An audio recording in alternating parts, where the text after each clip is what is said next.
জয়গুরু। পরম প্রেমার শ্রী শ্রী ঠাকুর অনুকূলচন্দ্র তাঁর অনুস্থিতি গ্রন্থের নীতি অধ্যায়ে একটি বাণী উদ্ধৃত করছে, যা আমাদের জীবন গঠনের জন্য একান্ত উপযোগী।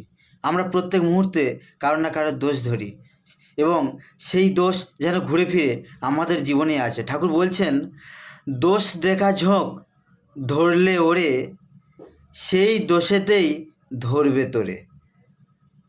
দেখুন, ঠাকুর আমাদের জীবন গঠনের, যারা আমরা জীবন যাতে সুন্দর করে গড়ে তুলতে পারি, আমাদের জীবন যাতে একটা আদর্শ কেন্দ্রিক, আদর্শ পরায়ণ হয়, ঠাকুর প্রত্যেকটি পদক্ষেপ যেন আমাদেরকে হাত ধরে দেখিয়ে দিচ্ছেন, বুঝিয়ে দিচ্ছেন।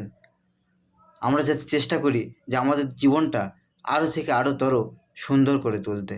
আমরা সুন্দরের পূজারী, আমরা ঠাকুরের পথগামী, ঠাকুরের কথা জীবনে মেনে নিয়ে চলবো এবং ঠাকুরকে আমাদের জীবনে রেখে আমাদের জীবনটা অনেক অনেক সুন্দর করে তুলব। সবাই আসুন, আমরা ঠাকুরের কথা মাথায় রেখে জীবনটাকে সুন্দর করার চেষ্টা করি। জয় গুরু। সবাই খুব ভালো থাকবেন। দেখা হচ্ছে পরের কোনো ভিডিওতে।